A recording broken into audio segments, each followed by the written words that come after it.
Assalamualaikum warahmatullahi wabarakatuh. Di sini kami akan mempresentasikan hasil kerja kelompok kami tentang bab 5 pendahuluan. Anggota kami yaitu Elena Suci, nomor induk mahasiswa 198000051, Rara Iklima 198000129, Fitria Putri 198000212, Nailu Saadah 198000216. Pendahuluan. Yang pertama, menetapkan masalah yang mengarah ke penelitian. Yang kedua, meninjau literatur tentang masalah. Yang ketiga, mengidentifikasi kekurangan dalam literatur tentang masalah. Yang keempat, menargetkan audiens dan mencatat pentingnya masalah bagi audiens. Yang kelima, mengidentifikasi tujuan studi yang diusulkan. Pentingnya perkenalan. Pengantar adalah bagian pertama dalam artikel jurnal, disertasi atau studi penelitian ilmiah. Pendahuluan adalah bagian dari makalah yang memberi pembaca informasi latar belakang untuk penelitian yang dilaporkan dalam makalah.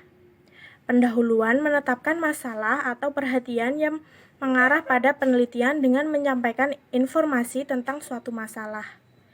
Pendahuluan perlu menciptakan minat pembaca pada topik, menetapkan masalah yang mengarah pada penelitian, menempatkan penelitian dalam konteks yang lebih besar dari literatur ilmiah, dan menjangkau khalayak tertentu.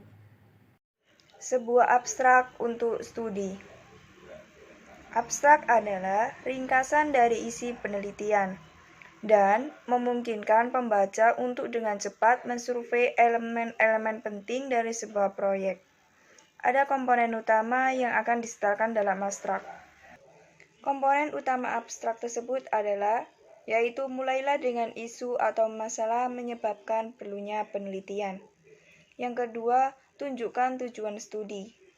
Selanjutnya, nyatakan apa data akan dikumpulkan untuk mengatasi tujuan ini. Setelah ini, tunjukkan kualitatif tema, kuantitatif hasil statistik, atau temuan integratif metode campuran yang kemungkinan akan muncul dalam penelitian kalian. Selanjutnya, akhiri abstrak dengan menyebutkan implikasi dari studi.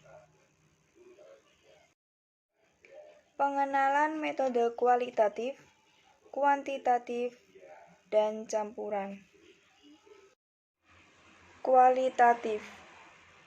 Di sebuah kualitatif proyek, penulis akan menggambarkan masalah penelitian yang paling dapat dipahami dengan mengeksplorasi suatu konsep atau fenomena. Pendahuluan kualitatif dapat dimulai dengan pernyataan pengalaman pribadi dari penulis, seperti yang ditemukan dalam studi fenomenologis. Selain itu, dapat ditulis dari sudut pandang pribadi, orang pertama, subjektif di mana peneliti memposisikan dirinya dalam narasi. Ciri-ciri dari penelitian kualitatif adalah: yang pertama, konsepnya belum matang karena kurangnya teori dan penelitian sebelumnya. Yang kedua, gagasan bahwa teori yang tersedia mungkin tidak akurat, tidak tepat, tidak benar, atau bias. Yang ketiga, ada kebutuhan untuk mengeksplorasi dan mendeskripsikan fenomena dan mengembangkan teori.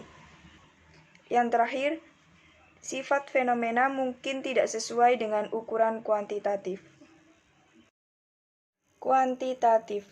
Dalam proyek kuantitatif, masalahnya paling baik ditangani dengan memahami faktor atau variabel apa yang mempengaruhi hasil. Misalnya, dalam menanggapi pengurangan pekerja atau masalah bagi semua karyawan. Penyelidik mungkin mencari faktor-faktor apa yang mempengaruhi bisnis untuk berhemat.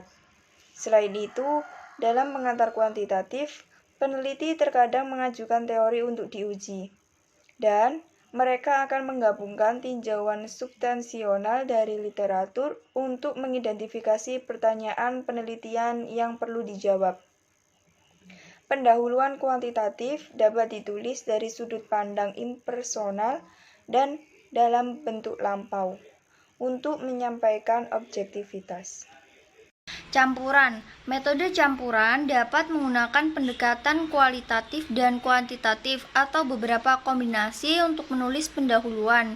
Dalam studi metode campuran apapun, penekanannya mungkin mengarah ke penelitian kualitatif dan kuantitatif, dan pendahuluan akan mencerminkan penekanan itu. Untuk proyek metode campuran lainnya, penekanan akan sama antara penelitian kualitatif dan kuantitatif.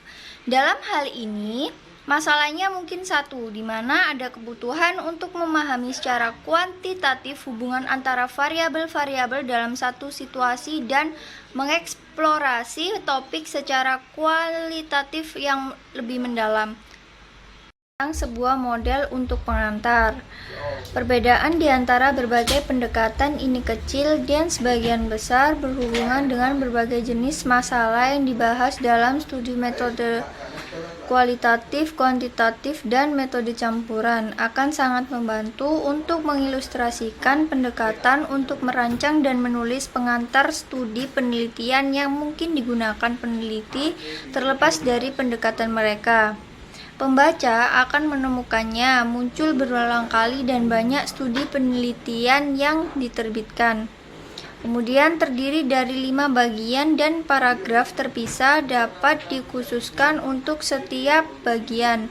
Untuk pengantar sekitar 2 halaman panjangnya, yaitu menyatakan masalah penelitian, kemudian tinjau studi yang telah membahas masalah tersebut, kemudian tunjukkan kekurangan dalam studi, kemudian maju pentingnya belajar untuk khalayak tertentu, kemudian menyatakan pertanyaan tujuan. Sebuah ilustrasi.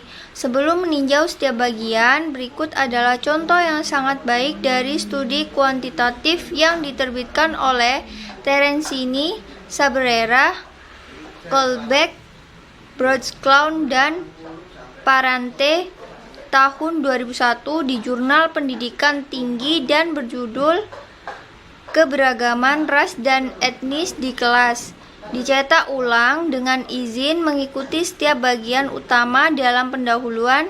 Kami secara singkat menyoroti komponen yang dibahas. Masalah penelitian. Dalam artikel Terenzini dan kawan-kawan di 2001, kalimat pertama memenuhi kedua tujuan utama untuk pendahuluan, yaitu 1. Membangkitkan minat dalam penelitian. Kemudian yang kedua, menyampaikan masalah atau masalah penelitian yang berbeda. Apa pengaruh kalimat ini? Apakah itu akan menarik pembaca untuk terus membaca? Apakah itu berada pada tingkat sehingga khalayak luas bisa memahaminya?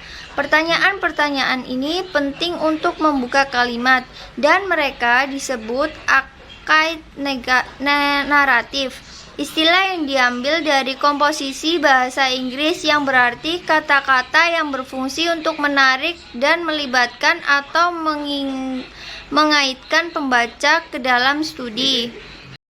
Tips saat merancang paragraf pembuka proposal yang mencakup masalah penelitian. Yang pertama, tulis kalimat pembuka yang merangsang minat pembaca serta menyampaikan masalah yang dapat dikaitkan dengan khalayak luas.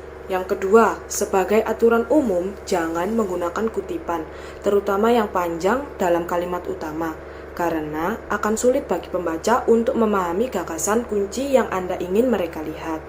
Ketiga, jauhi ungkapan idiomatik atau frasa. Keempat, pertimbangkan informasi numerik untuk dampak. Yang kelima, identifikasi dengan jelas masalah penelitian, yaitu dilema masalah yang mengarah ke penelitian. Keenam, tunjukkan mengapa masalah itu penting dengan mengutip banyak referensi yang membenarkan kebutuhan untuk mempelajari masalah tersebut. Yang ketujuh, pastikan bahwa masalah dibingkai dengan cara yang konsisten dengan pendekatan penelitian dalam penelitian. Yang terakhir, kedelapan, yaitu pertimbangkan dan tulis tentang apakah ada satu masalah yang terlibat dalam penelitian yang diusulkan atau beberapa masalah yang mengarah pada kebutuhan untuk penelitian. Kekurangan dalam sastra masa lalu. Kekurangan dalam literatur masa lalu mungkin ada karena topik belum dieksplorasi dengan kelompok, sampel, atau populasi tertentu. Literatur mungkin perlu direplikasi atau diulang untuk melihat apakah temuan yang sama berlaku karena hasil yang beragam diberikan sampel baru orang atau situs baru untuk studi, atau suara kelompok yang kurang terwakili, belum terdengar dalam literatur yang diterbitkan. Dalam setiap penelitian, penulis dapat menyebutkan satu atau lebih dari kekurangan ini. Kekurangan sering dapat ditemukan pada bagian saran untuk penelitian masa depan dari artikel jurnal, dan penulis dapat merujuk ide-ide ini dan memberikan pembenaran lebih lanjut untuk studi yang mereka usulkan. Signifikansi studi untuk audiens. Di dalam disertasi, penulis sering memasukkan bagian tertentu yang menjelaskan pentingnya penelitian untuk audiens tertentu, untuk menyampaikan pentingnya masalah bagi kelompok yang berbeda, yang dapat mengambil manfaat dari membaca dan menggunakan penelitian. Dengan memasukkan bagian ini, penulis menciptakan alasan yang jelas tentang pentingnya penelitian ini. Semakin banyak audiens yang dapat disebutkan, semakin besar pentingnya studi dan semakin terlihat oleh pembaca untuk memiliki aplikasi yang luas. Dalam merancang bagian ini, salah satu mungkin termasuk sebagai berikut. 3 atau 4 alasan bahwa penelitian ini menambah penelitian ilmiah dan literatur di lapangan. Yang kedua, 3 atau 4 alasan tentang bagaimana penelitian membantu meningkatkan praktik. Yang terakhir, 3 atau 4 alasan mengapa penelitian ini akan meningkatkan pengambilan kebijakan atau keputusan. Sekian presentasi dari kami, semoga bermanfaat. Kami akhiri. Wassalamualaikum warahmatullahi wabarakatuh.